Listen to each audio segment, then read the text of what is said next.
And hello, welcome back to the League of Extraordinary Atheists for Humanism, where we attempt to apply logic and reason to religion and politics.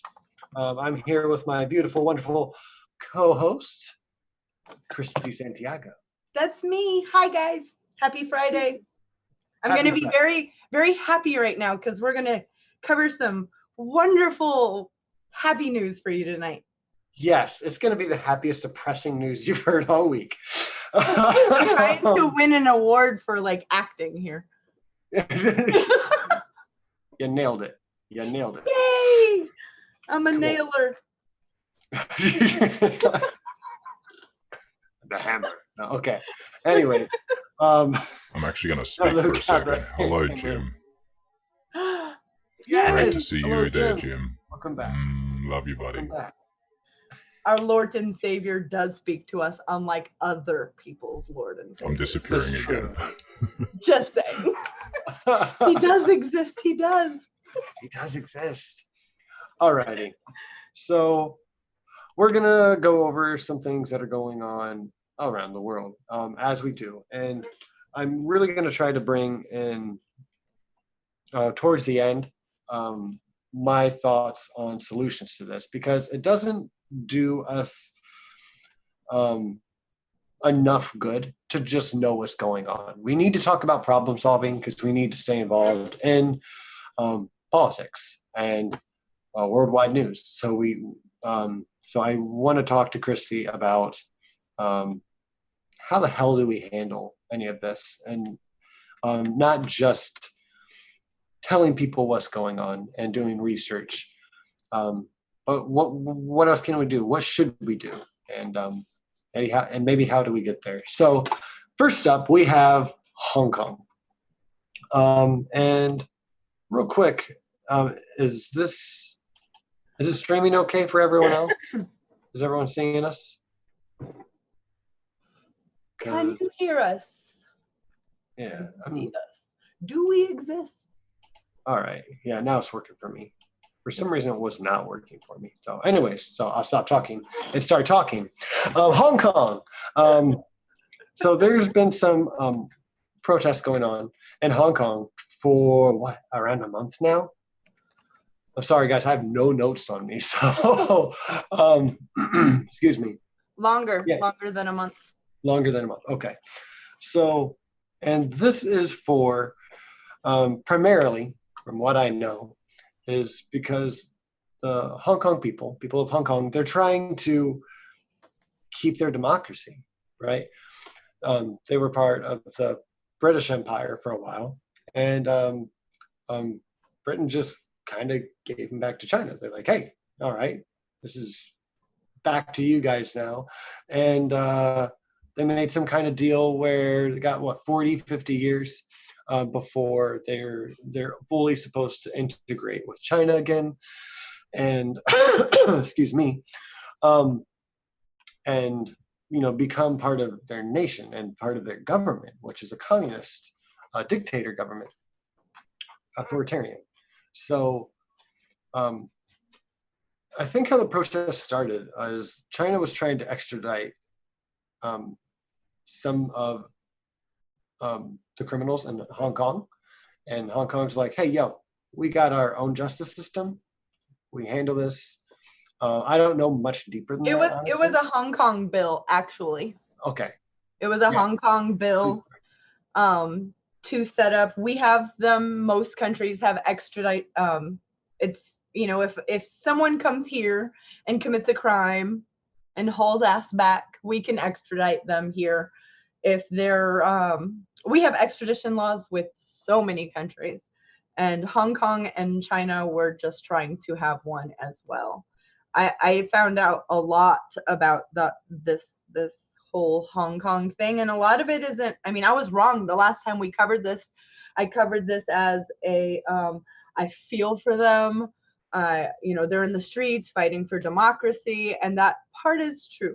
There are a lot of young people who weren't even born when Thatcher was the president or prime minister, if you will, of England, when that last deal went down.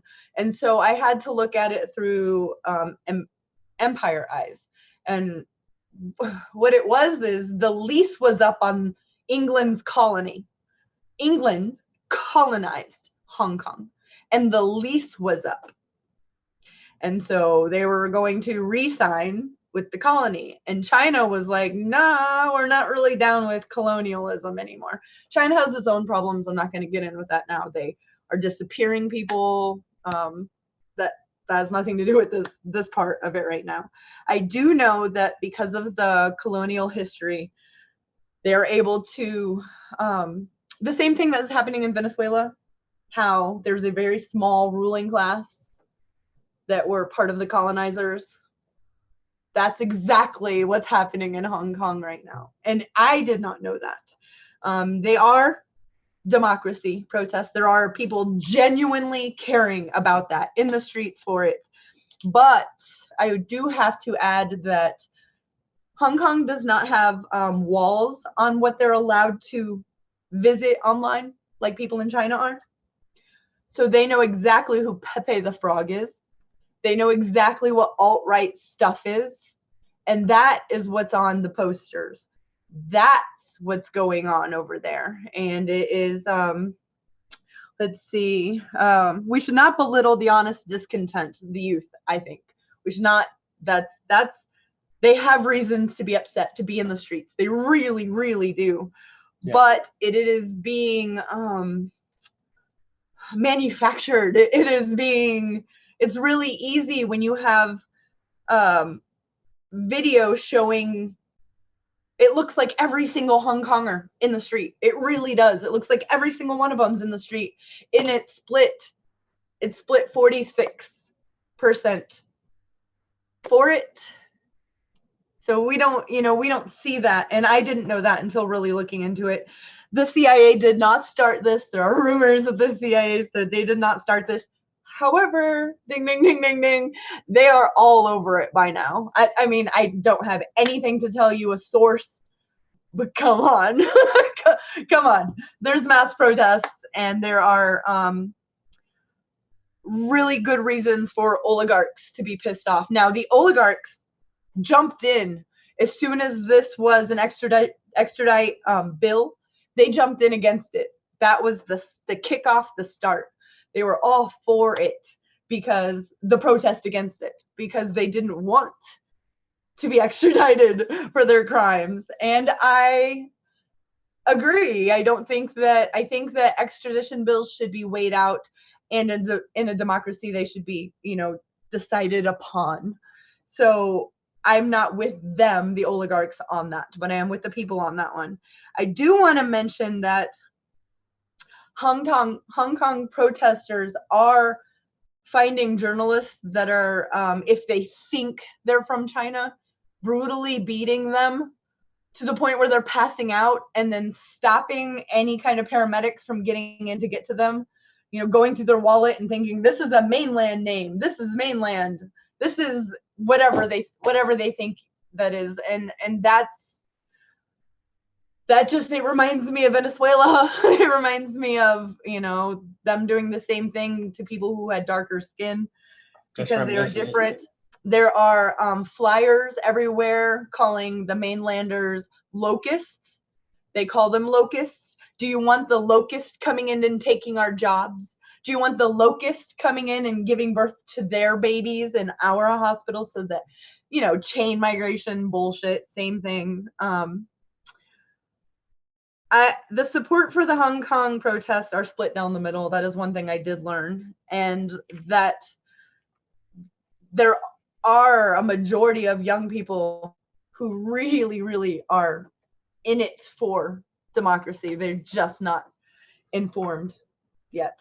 So that's about the whole, and I can put, and right now I will add it where I got all the information into chat in case anybody wants to save it and watch it. That'd be awesome. Thank you. Thank you for doing that. Okay, so excuse me. So there are multiple reasons why the people of Hong Kong are protesting right now. So what are you seeing the most of, though, Christy? Are you seeing like we don't have a real quantified like number, right? But what does it look like from your research right now? I want to answer a question really quick so I don't have to type it please. out. Yeah. Yes, Tabernacle. So the opium wars are what funded much of World War I, much of colonization, especially Hong Kong. Big, huge drug lords took over huge areas and made the indigenous people of that area, Hong Kong, made them the slaves in the opium fields. It has been colonized over and over and over again. And of course, once it became like we are now, we don't have manufacturing here anymore. They have finance there, banks, so do we. And a few other, just like us, everything is manufactured somewhere else because their oligarchs want to go to mainland China where labor is cheap, but they don't want to be extradited in case they get in trouble for something. So I learned a lot this week. I was completely wrong. I mean, sucks. Fucking hate being wrong. I hate being wrong. But again, I don't want to belittle. They have real reasons to be in the streets. The same as young do here. There are hardly no options because the very few at the top who have been making all the decisions have made it so that there's not even manufacturing jobs. There's no unions. It's all gone somewhere else where they don't have to follow the laws. So I don't want to belittle their reasoning for being in the streets, but my eyes are open and all of our eyes should be open because I feel that it would be dumb, so dumb for China to do anything, like to surround it and take it over. America, we're just waiting. So that would be dumb. They don't want to do anything like that. So it's what I'm gonna put in here on in the chat, and I will after the video is done also add it underneath. The propaganda that we see is so made for us. It blows my mind. It is American centricized. That is not even a word. It's made for us. What our hearts pull at, democracy, unfairness, injustice. It's God, they're good. And then if you think like Tabernacle, go check out his channel. He's with history. History just shows you we had monarchy and then feudalism and capitalism. Every system gets better. It does. But it's kept the same people in charge. So if we just keep, it's time to move on to the next, whatever it's going to be. And let me share those now while you speak about something. Yeah. No, yeah, that's fair. Thank you for straightening the record there because, as I said, tonight I have no show notes. I've been gone literally all day since morning. I looked down at my phone. I'm like, oh shit, I got 15 minutes to get home and get set up. Excuse me. And I do like 40% of my prep work an hour before the show usually, so it's all fresh. But I didn't know any of that new information on Hong Kong. But I think it's important, and I talked with someone else about this earlier today. Abby Martin of Empire Files, you can find that on YouTube. It's a really great YouTube channel, and she is a really awesome journalist. Now, I believe all the evidence that she puts forward on pretty much like all of her stories that she puts out. But I want to give anyone who has a skeptical eye for this, because Christy was talking about the news that we see is propaganda for us, right? So if you go and check out Abby Martin on Empire Files and you watch any of her stuff in Venezuela or any of her stuff in Palestine, even if it's not true, let's say, you have to ask yourself the question, if you've never heard any of this information before, and chances are you might not have, why haven't you heard this before? Why haven't you heard this side of the argument? It's strange, right? And I especially want to tell our atheists who used to be Christians, who are in the chat, Right. Why haven't you heard this side of the political story yet? Why haven't you heard anything from Maduro? You've only heard how bad Maduro is, Yeah. and how awful and how dumb and how he talks to birds or whatever from John Oliver even. But you don't see anyone from his administration Right. on the news making their case, like whatsoever. I thought that was incredibly strange after I heard their side of things. And it's crazy. You don't have to agree with the Maduro government at all, because they do some atrocious things. But we put you see babies other in sides. cages, though. Keep that. Yeah, we do put babies in cages, though. Keep that. Not that justifies anything. Right. But, Maduro is not putting babies in cages. He's actually no, he's not. He's helping countries that need gas and oil as of right now. Yeah, he literally helps America sometimes. Right. And also they were making sure that their people weren't starving. And we never heard any of that. Like, they sent out food to houses like in poverty to make sure, people didn't starve. Right. You can call it rations. Rations sounds bad, but you know what? People didn't die of hunger. Right. But you don't hear about any of that. And that's what you need to really be worried about. You don't have to agree with any of it. But if you're not getting both sides of a story, oops, you're missing half the fucking story, right? So again, Abby Martin, Empire Files. Check out Venezuela and check out Palestine on her channel. And it will sound familiar to what you're looking at in the news now. So it would. Fair and balanced. Think about those words. We hear them in this nation on many, many channels. We let you decide, but do they? Are they? Because when I start looking into any issues, I start looking at them from I want to be unbiased. Let me go to their country's news about it. Let me go to a third party's news about it, and then mine. And I'm like, wow, ours tells a not just a narrative. This is what happened and how we feel about it. Other countries is like, these are the things that we know. These are the things that we can't confirm. These are the deaths, the names, the families, the date, and they move on to the next story. It's very different. Ours is very entertainment, made for entertainment. I guess they think that, ooh, piece of candy. Ooh, piece of candy. If we don't see something good, we'll change the channel. Yeah, you see that with the presidential election right now. Yeah. Yeah. It's unfortunate. It's unfortunate. I have more faith. Maybe I'm ignorant about that, but I do. I believe in people, and I think that if they were given the benefit of the doubt, that not all, there's never going to be all, there's always going to be some jag-off asshats. It's just the way that it is. There's always that one raccoon in the forest that runs around in a circle until someone else eats him. It's just the way that it is. However, I do think that if people are given adequate information,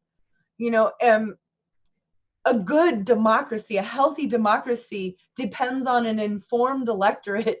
If your electorate is informed, your democracy is null and void, because other people are making decisions for you. And I guarantee those decisions are going to be made whether you participate in this democracy or not.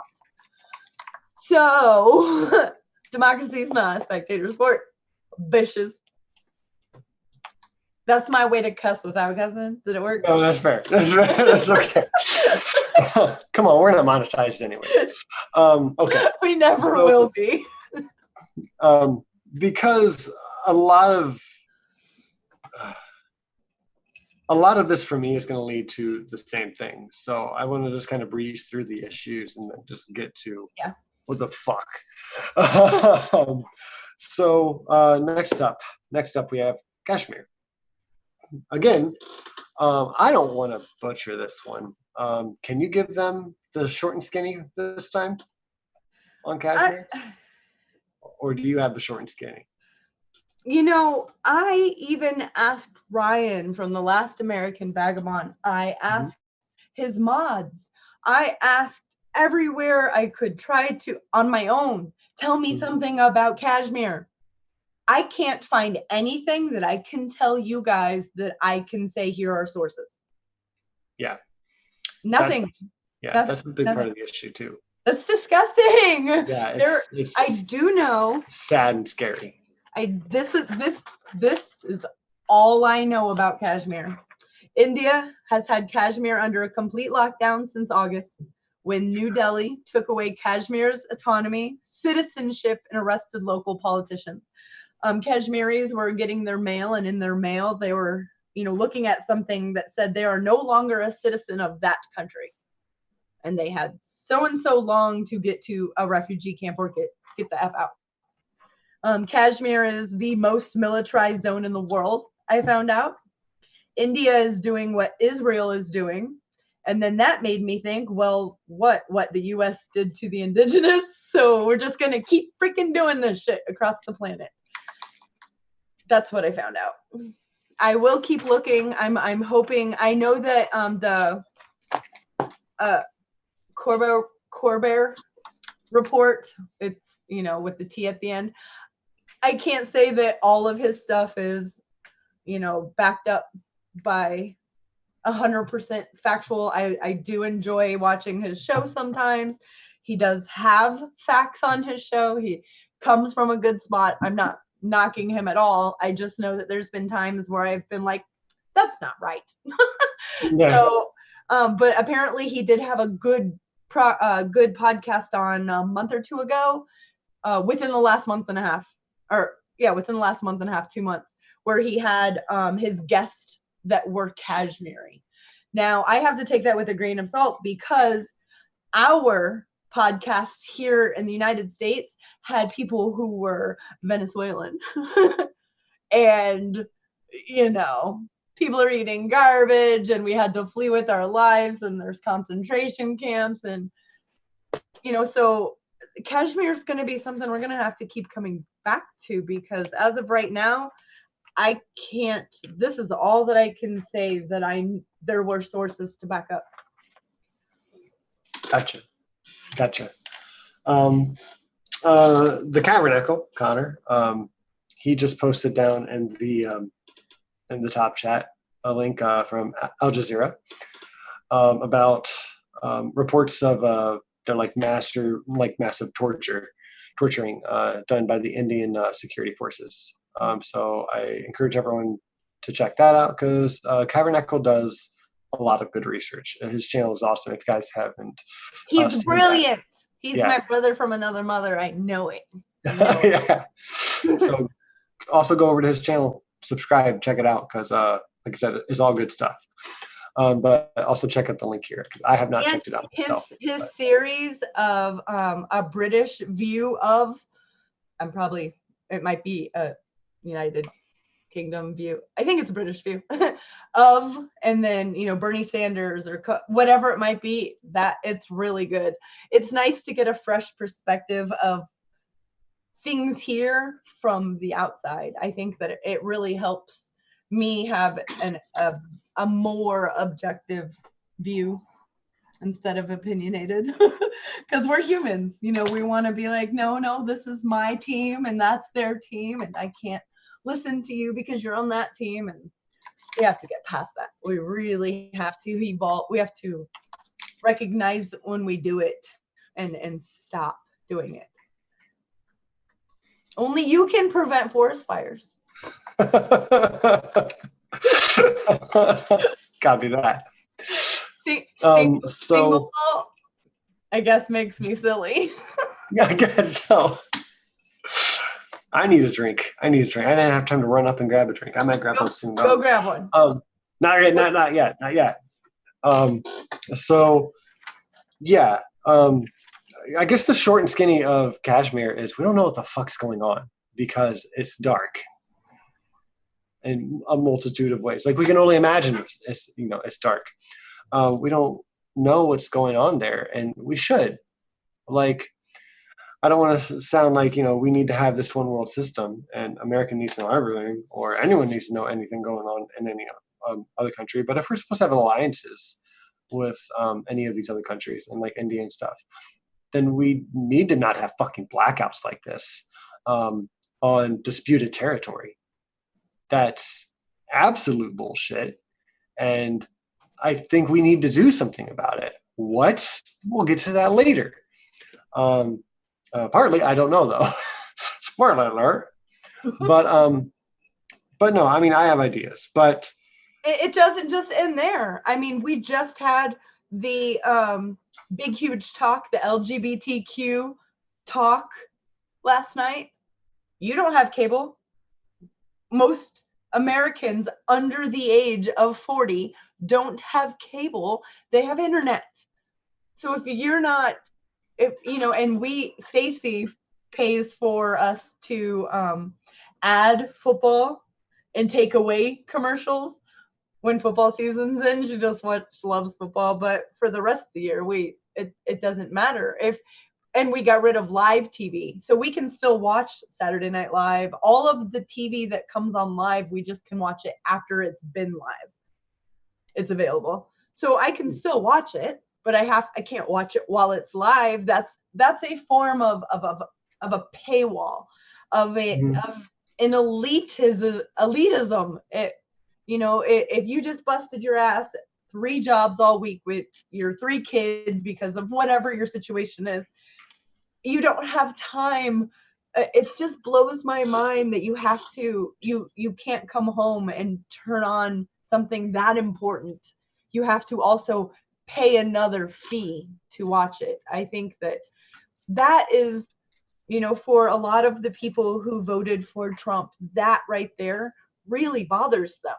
That they feel like is what elitism is. Yes, they're misguided on a lot of that. They don't understand that they're voting, against a lot of their own best interests, especially when it comes to economic stuff. But I understand that, of understanding you have the wealthy elite who, to them, watching CNN is just like, who doesn't have that? I mean, who doesn't have that?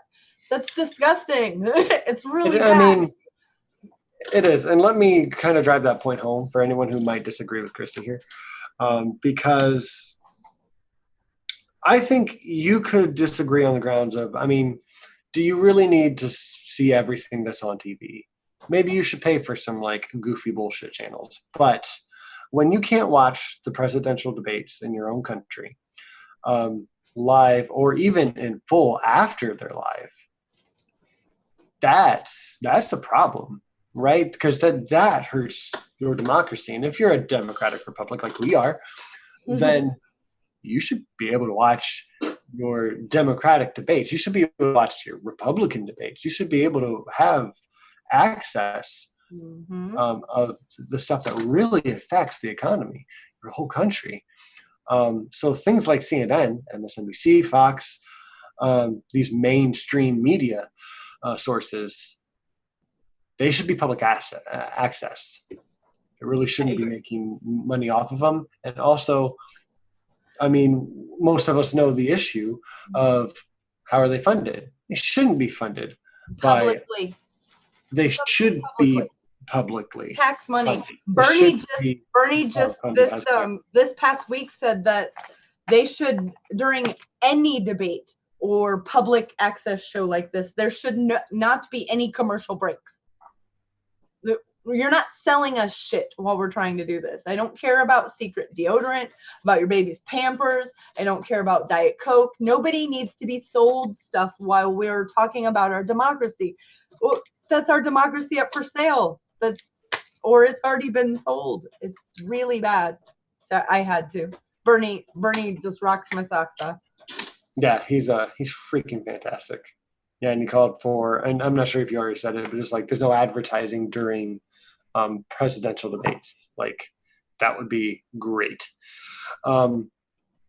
So we're already off Kashmir, so we should move on to the next thing and then go on from there. So next up, Syria, namely the Turkey and Kurds aspect of everything, the thing everyone's worried about. Again, do you have a short and skinny? Because I have a short and skinny, but I'm sure yours is better. Go for it. Okay. So Donald Trump, over a year ago, said, we're going to be pulling out of Syria. And everyone kind of freaked out, including the Kurds. They're like, hey, we'd rather not let you guys go. It'd be great if you stayed, really.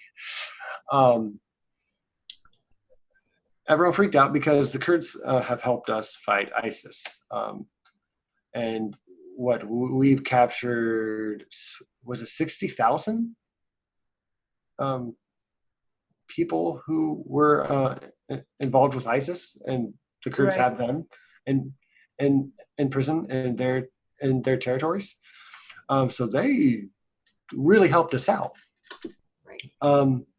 And then what? We turn our backs on them and say, hey, we're out. Now, this is not a clean, cut and dry situation. Right. This isn't just shitty of us to leave the Kurds to hang out and dry. This is shitty of us on a number of levels.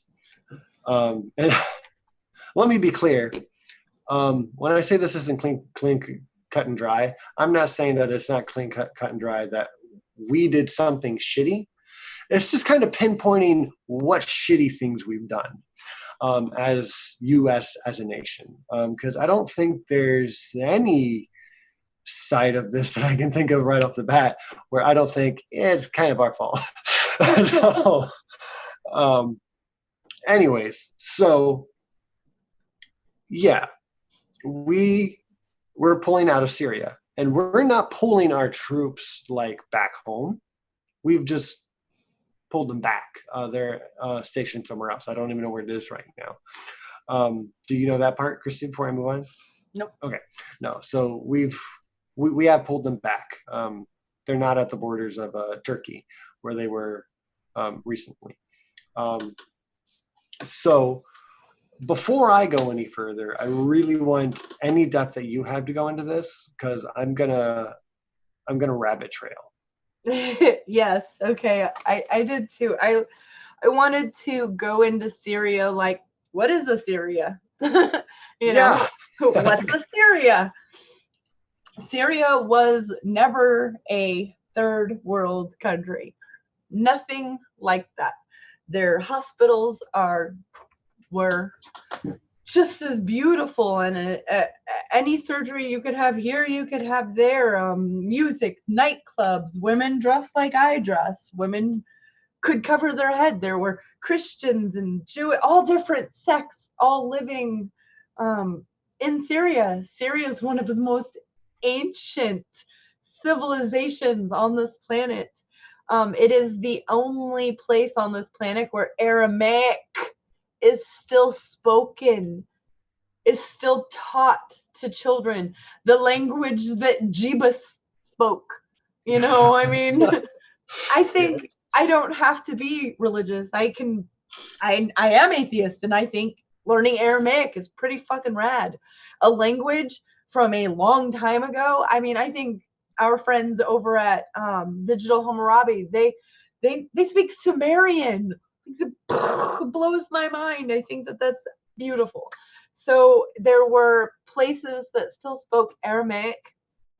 Now we have kind of demolished all of these places that are just treasures for the whole world. They weren't just treasures for Syria. They were treasures for the whole world to travel to see. Kept as time happens, you can't control time and sun and air, but I mean, kept the way that they were beautiful. Now, I know that a lot of the reason why Saudi Arabia hated Syria and wasabi. Wasabi is a sauce. No, it's wahabi. Okay. Well, they are too damn spicy for me. Okay. The Wahhabism, they couldn't stand Syria because it was, you know, like a melting pot. Everybody could live together. The Muslims didn't overtax the Christians. There were certain areas that always have. Come on, America cages children. You know, whenever someone says, "But the whataboutism," come on, let's keep it real. Now, I do want to mention that all everywhere I looked, talking to Syrians, talked to a few of them. All of them prefer Assad. They want Assad to be left the fuck alone. Now, I was asked the question, who would you rather have leading your people? Assad or ISIS? Assad or Al-Qaeda? Assad, of course. Now, I'm not saying there's nothing. He's got his problems. He's way worse than Trump on some things, and I'd say Trump might be worse than him on some things. You know, I do want to mention something that I found that might blow a lot of Americans' heads right off their shoulders. All right. Hezbollah has been saving Christians and Jewish and Arabs and Muslims and everything in between. Hezbollah. Now, if you turn on Fox News, what you hear from or about Hezbollah is that is this terrorist organization that must be taken out. It's in Gaza. It's Iranian. It's horrible. They're all terrorists. Hezbollah has been showing up in Syria to save them. To save them. Now, I do want to also mention that the reason why when there were riots in the street were because they didn't like Assad. You know, they wanted things better, as we do here, as we want things better here. And when they realized that, unfortunately, that brought in this country, and this country, and this country, and this country, and they all wanted their own things, and the CIA is backing Al-Qaeda, and the FBI is backing ISIS, and it became into this horrible, fucking crazy, proxy war where everybody was a medieval theocracy. You know, people were getting beheaded in the street because they didn't dress right. Then they realized that they would rather have Assad than whatever that was. We're talking people who were sustainable.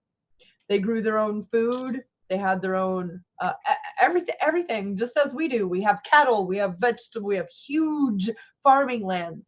Well, ISIS and Al-Qaeda would come in, paid for with, tax dollars from Western countries, wink, wink.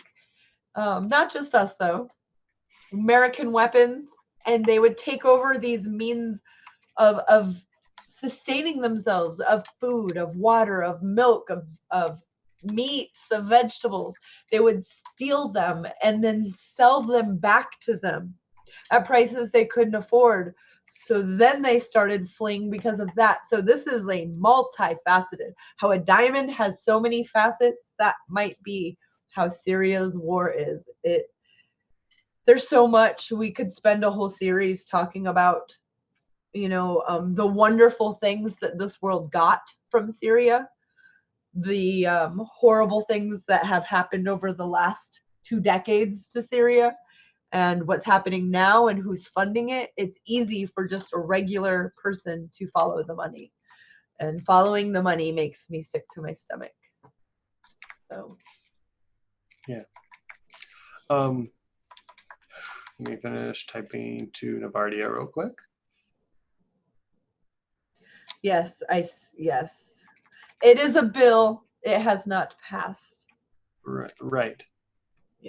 Yes, but yeah, that's how some Americans feel. They feel that protesters are a nuisance. And I was at her stream a little bit earlier, and I feel exactly like she does. What a beautiful way to be a participant in democracy. A protest isn't just supposed to be like you drive by and like, oh, there's a protest. You're supposed to make life so inconvenient that the people in that area have to stop and say, what the fuck is all this about? And why can't I get to work? Yeah. That's what a protest is. You know, it's inconvenient and people get arrested. And if it's not worth getting arrested for, then it's probably not a good reason to protest. You know, is your democracy worth getting arrested for? Yes. Yes, it is. Is it worth making people late for work on the freeway?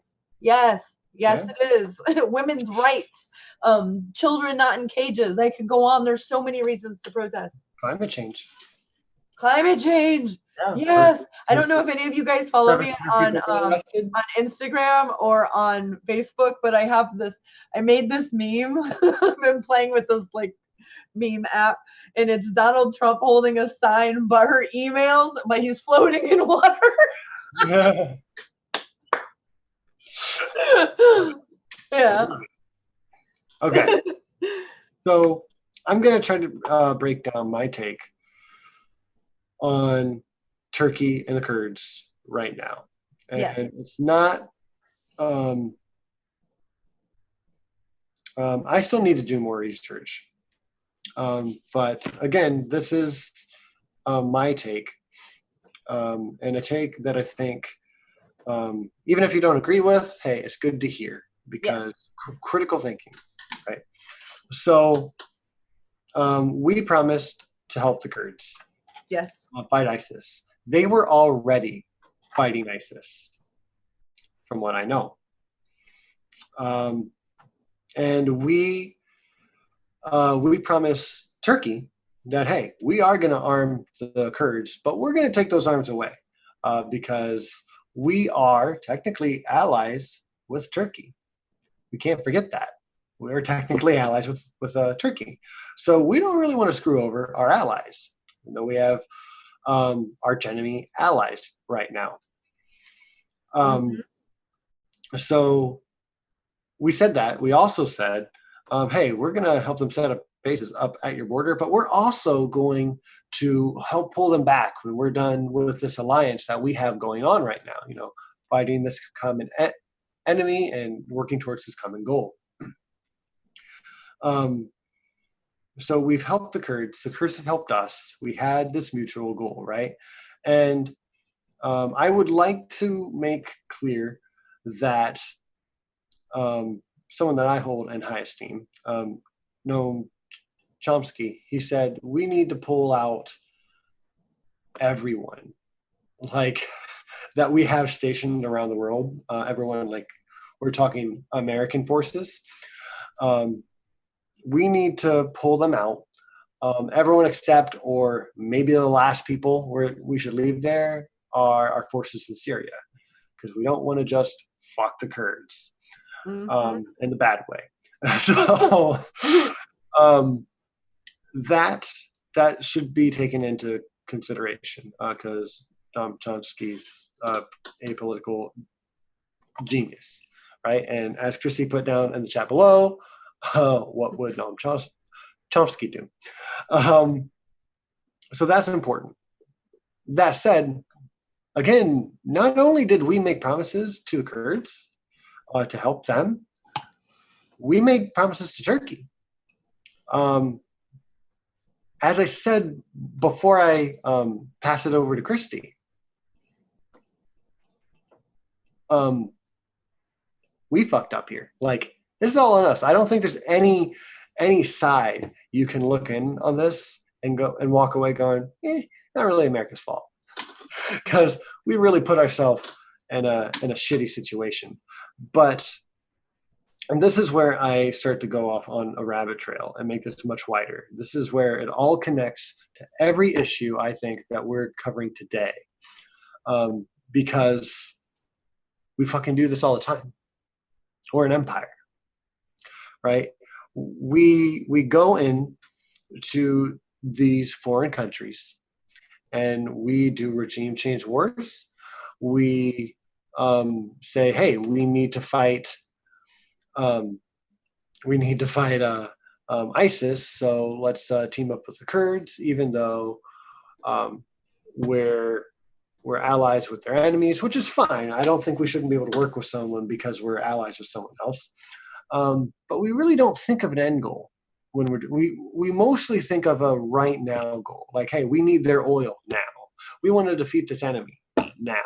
We need a regime change for whatever fucking reason, and not our country, where our people didn't vote on now, right? So my basis for a solution is the way we do fucking everything in our foreign affairs is wrong. With our military might, our military power. Why did we make the fucking UN? So we can have people on the right bitch that they're useless and we shouldn't listen to the. No, we didn't make them for that reason. We made them so we could have like mutual accountability. And instead, we pull ourselves away from it because we're a superpower and we do it whatever the hell we feel like. And that is bad for our national security and just bad for our overall look. We have our neighbors to the north, Canada, even friends on Twitter being like, hey, what the fuck, America? How's anyone supposed to trust you? And all I can say is, good point. good fucking point, right? We and you know it's not just Canada. It's not just a few people here and there. It's all over the world. And this is what we get with Donald Trump being president. We have the most absurd, willfully ignorant leader that we've had in this country, just making us look like we're idiots that like flex our muscles to make the world think we're strong. Doesn't matter if they think we're stupid or not. As long as they know we're strong, we good. We good, we strong, we winners.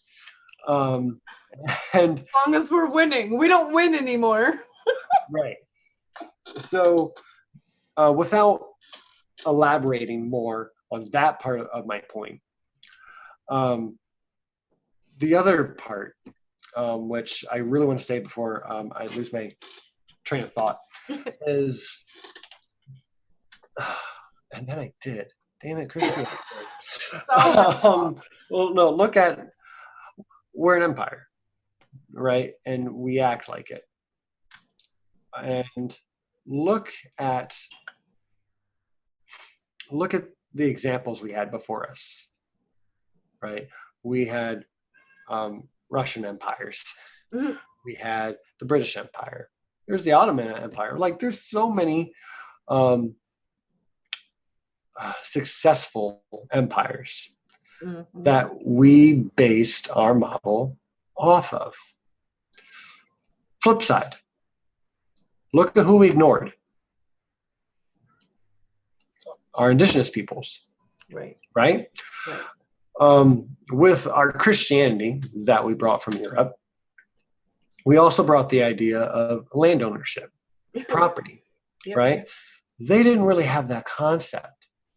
The land was for everyone. Yeah. We brought that shit over. It couldn't be owned. It couldn't be owned. No. Right.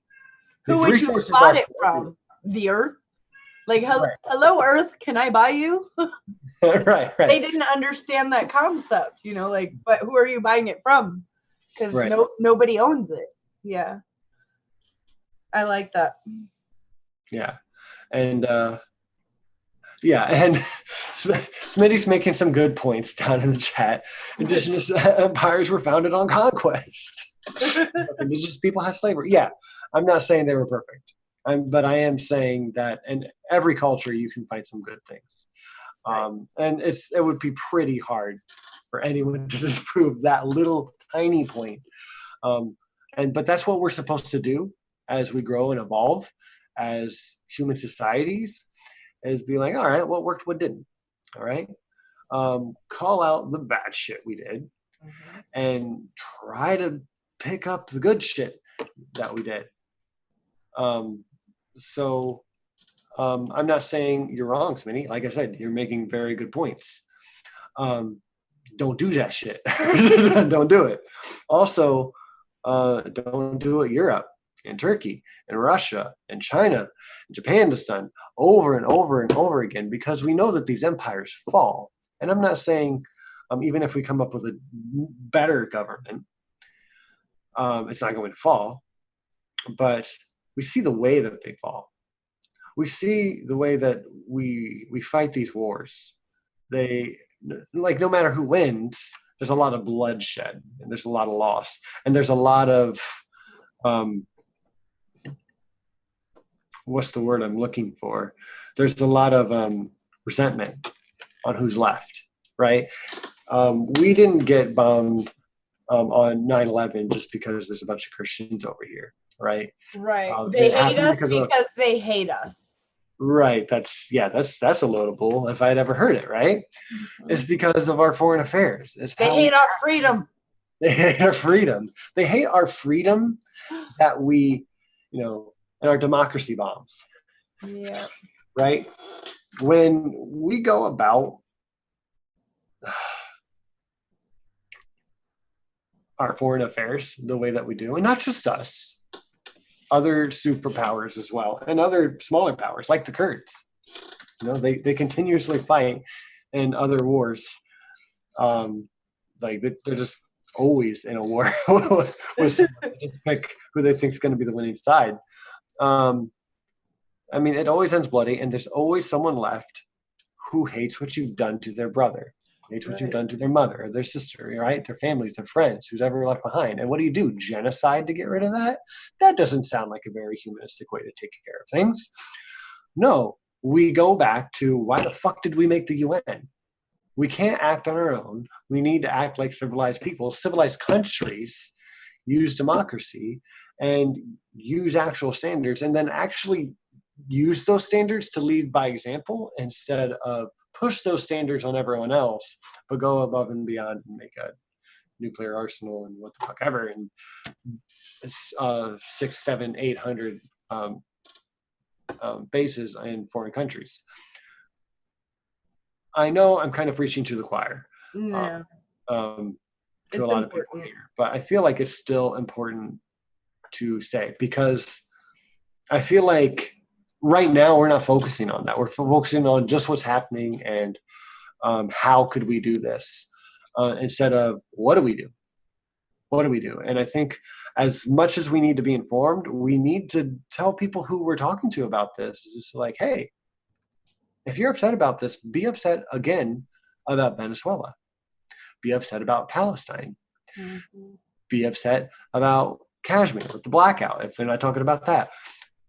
Point out other things that have happened relatively recently and be like, you don't like it, start calling it out. Start calling out where your country is doing shitty things. And we need to stop all of it. It can't just be a single issue. None of these are single issues. We need to start connecting these things because we're seeing patterns. So if you don't learn your history, you're bound to repeat its mistakes. We know this.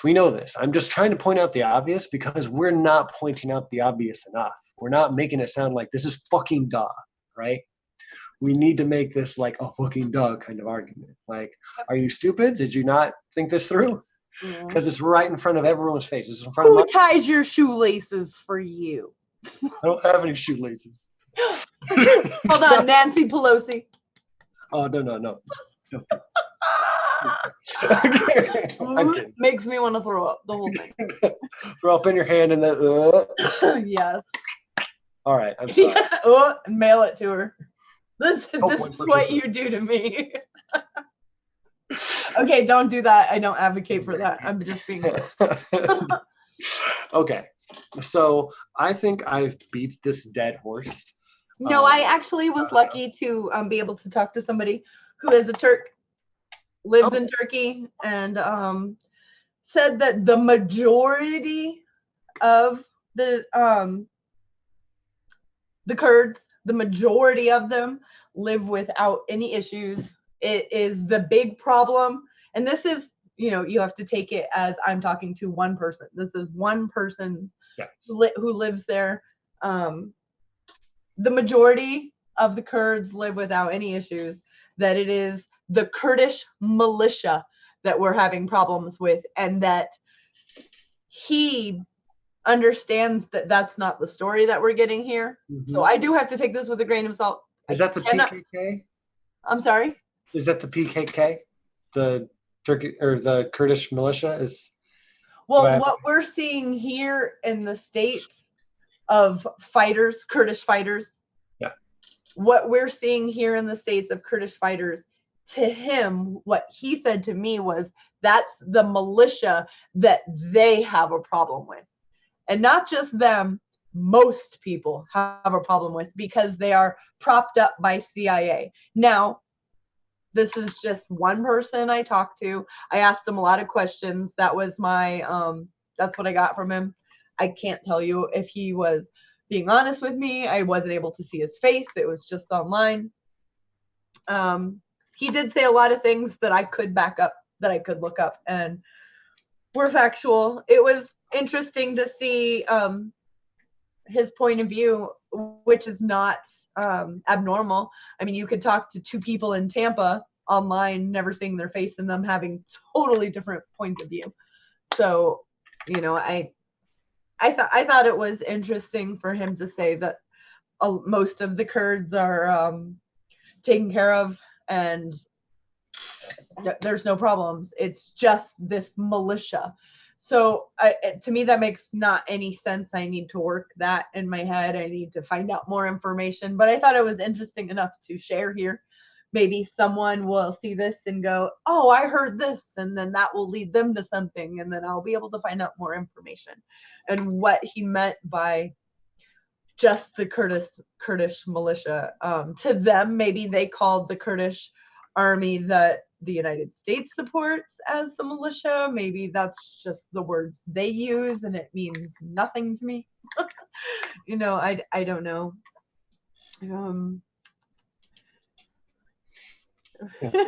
I think that's definitely yeah. Yeah. So no, that's good to get that information, that viewpoint from someone living in Turkey. That's important because I mean, even if we're not good information, it's more important that they're getting better information than us, right? That they know more about the Kurds than we do. But I don't know how their politics work, and not that it matters if there's an R or a D behind you, but I don't know his ideology or where he's coming from. If he was, hey, I'm talking to an American, let me fill her head. I don't know, and I hate that I have to think that people would be that malicious. I did not get that feeling from him. I got a, hey, you're interested? I actually live here. Let me tell you a few things. Yeah. But I take everything as, I can't back up anything he said, that I can only relate that I got to. I'll talk to him again. The Tom Hartman show is the political show that's self-funded. It's on Monday through Friday from noon Eastern to 3 Eastern, 3 hours Monday through Friday. He kicks ass. It's more of an, it's very progressive, but it's also an older progressive. So it's nice to get the point of view of people who are at least 45 and older. Many of them retired and have moved to other countries. There's people from Costa Rica. They had to get out. So you get point of view from the outside in the chat. It's very interesting. And I also, I go on a few of them just to, even if I'm not, like, oh, I love what this person stands for. I feel like even if just one person comes and stops by here and says, oh, wait, I wasn't getting it right. Maybe I should look into it. God, that would make me so happy. I mean, gosh, that would make me so happy. Yeah. No, so what I want to add here is, again, and I just feel like I'm beating a dead horse, but also I feel like I'm here to just point out the obvious. She's here to be way smarter and look way prettier. Tabernacle brings up a good point. They did Costa Rica. They have no military. They, as a country, said we have no freaking need. We do not plan on hurting anybody. They have ways of protecting themselves, but they don't have an army that would march out and kill people. Yeah. They just don't. I do have to add, as a feminist, a hardcore feminist, abortion is still illegal in the entire country of Costa Rica. However, having friends that live there, they said, and this is, I'd say, upper middle class people that live in Costa Rica, they said that there are no problems getting one. It's just about who you know, which makes me think that the underprivileged people would have a problem.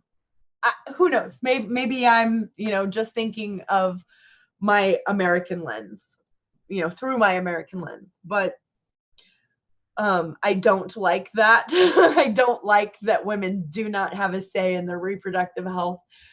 To me, that you might be progressive in all these wonderful ways, but if you don't allow women to have a say over their own body, I just have a big problem with that. But kudos on so many other things. I mean, I've been thinking about, if Stacey and I talk about it all the time, if something were to happen where fascism wasn't just like I think we're heading down the fascist way, it was like, fuck, fascism's here. I would want to go to Costa Rica. And I can say that as a woman who is 43. I don't plan on having any more kids. Not that it wouldn't bother me. And I'm not one of those where it doesn't pertain to me, so I'm not bothered by it. It would still bother me. And I would fight to get that right for other women if I did move there. But yeah, Costa Rica is definitely doing good things. They're doing really good things. You guys should check out the stuff that they're doing. Energy wise and environmental. Oh yes, check out Costa Rica. Awesome. Cool. So I just want to say, again, reiterate, talking to your friend in Turkey and bringing that and Costa Rica, all that's important. Again, if you don't hear the other side of the argument, like, how are you supposed to come up with anything to think critically about? Yes. You can't watch Fox News and then go to CNN and hear, boy, is Bernie Sanders bad, and then also go, now how bad is Bernie Sanders? Oh, he's bad. Bad, bad to the bone. In a good Who's way. Bad. That's cray in a good way right there. So I just hear Michael Jackson. Who's bad? Okay. Damn it. So yeah, it's important too. And I know everyone here knows that. We have a newbie in the chat. Everybody say hi to Outrageously Inoffensive, who I met today. Oh, fantastic. Well, hello, yes. Outrageously Inoffensive. And he's she's a content creator. And everybody should at least check it out. And they are open to criticism. How can you beat that? I dig it. What kind of stuff do they cover? I literally put them on save and watched their introduction as I did my hair. So I couldn't tell you yet, but that's where I'm going as soon as I'm done. And if it's really good, I'll probably just binge it tonight. Fair enough. Well, I've also got it pulled up. Looks like they have 30 subscribers. Sharing and not just sharing, like sharing is caring. Sharing is actually caring, but sharing knowledge. Knowledge, if you look over history, it's been the people who have the access to the most knowledge who have always ruled. It's why reading the Bible wasn't even allowed. It's why, being literate wasn't allowed. You could keep people dumb chattel workers if they were uneducated. So sharing knowledge is these things, we have the sum of man's knowledge at our fingertips. And and I know I say this all the time, but to not use it in itself is blasphemy. It's blasphemy on the humankind, because I know about Greta. Greta's my hero. I'm 43 and I know about a girl who's 16 from Sweden who's making changes that are felt around the world because of this thing, you know, because of the internet. And so we're at an age right now where I can meet somebody in a different chat and who knows, end up being able to help even more people learn even more knowledge. And that makes me smile. That's what keeps me going, I think, because reading about Syria and Hong Kong and Kashmir and Gaza and, you know, waking up feeling like I can't breathe because I am never going to be able to end that unending murder. It's just disgusting what we do in the name of capitalism and ruling and winning and empire. Right? And if I have those things that happen, which I do, it's nice to know that I could meet somebody today who, you know, is now here and hopefully will tell someone else, hey, check out, there's this group of people who like to talk about things that are actual factual things. And if you don't agree with them, speak up, because that's how we learn from each other. You know, I might not be right. I might have it wrong and you might have it right. And I'll never know unless I listen to what you have to say. So that's where we're at LEAH, god dang it. Yeah. Gosh dang it. Oh, they're gods.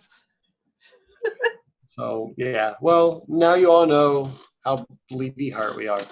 Yeah. And again, to reiterate, because I've said that 30 times tonight, to reiterate, I really want the takeaway. Can you say it in your Trump voice, though? To reiterate. And in our oranges. When our channel started at the oranges. Sorry, making fun of people is so bad. Don't do it. Say what? Making fun of people is bad. Don't do it. All right. So the takeaway I really want everyone to take tonight. Wow, I'm blurry. Let me fix that, babe. Where'd Matt go? Where's he at? I think I'm back. Where's he at? Oh, okay. There it is. There it is. Okay, I'm sorry. I apologize, everyone. My real face is just those words. So the main takeaway is this isn't new news. This is the same old fucking news somewhere else. Yep. So please take that when you're having conversations.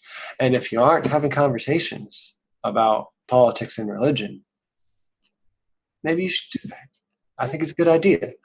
Because not only am I just being like, hey, you should just do this. I'm saying it because I did that today. And I'm told left and right, you shouldn't talk about politics because you are going to lose friends and alienate people. Yep.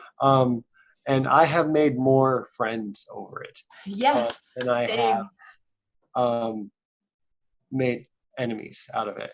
Like my brother's threatened to punch me in the face like 5 times now, but we still talk and we have a pretty good relationship, actually. But this isn't old news, and admit when you are wrong or when your side or whatever they perceive your side to be is wrong. Always be honest. Don't be afraid to look like an idiot or make whoever they think represents you look like an idiot. If you think Bernie Sanders is wrong on an issue, say, yeah, I don't agree with him there. I think that's stupid. Actually, I have a better idea. Right. That's fine. You have those conversations, people will listen to you more, take you more seriously. Right. But calling him horrible names and the people that like him horrible names doesn't get you anywhere. No, it doesn't. No. It doesn't. I mean, Trump is a Cheeto McTweeto, but I don't come at a Trump supporter going, your president's a fucking Cheeto McTweeto. That's not. No, why? She might wear that shirt. Right. She might wear that shirt while she's talking. Definitely would wear that, but only at home. Send a shirt to say your president's a Cheeto McTweeto. I would fucking wear that. Wow, God, that's just the best. That's the best hashtag. Cheeto McTweeto. Donald Trump. Cheeto McTweeto. Wow. Yes. We need t-shirts. Better than anything else we come up with. I have the best words. The best words. Call me Cheeto McTweeto. All right, we love you guys. Thank you so much again for joining us this beautiful, kind of cold Friday night. Christy, do you have anything else to? It was 97 today. I'm just saying. Like I'm wearing a sundress and sweating right now. 40 degrees here. I wish I was wearing that sundress. Anyways, I hope everyone is wonderful. Borrow any of my sundresses anytime you want. Thank you. We can do makeup. Next time I'm down there, we'll play dress up. Yes, I love it. I love it. Thank you, everyone, for staying. And yes. Oh, extra shout out, super duper quick, to our Patreons. Smitty, Vibrantly Brantley, and is it Kavanaugh? The Tabernacle? The Tabernacle? I think so. We have 3, and we super duper appreciate you guys. So thank you for doing that. Don't forget to check out our link to Patreon. The link is below. Visible. In the doobly doo. It is down below. Check that out. Doobly doo. Down below. So yeah, check that out. And if you guys want to donate, that'd be really awesome. Last I checked, we're making like $11 a month, and that's awesome because we that pays for our streaming. Yeah. And it helps a lot. So thank you just for paying for the expense of just having us on, because we don't mind doing research and telling you guys our opinions on what's going on in the world, because we think it's important. That's how you be a humanist, is share information and try to come up with solutions to big shit problems in this big shit world. We love you guys. Have a wonderful weekend. And Christy, could you close us out? I sure can. Stay humanist, for God's sake. Catch you next week.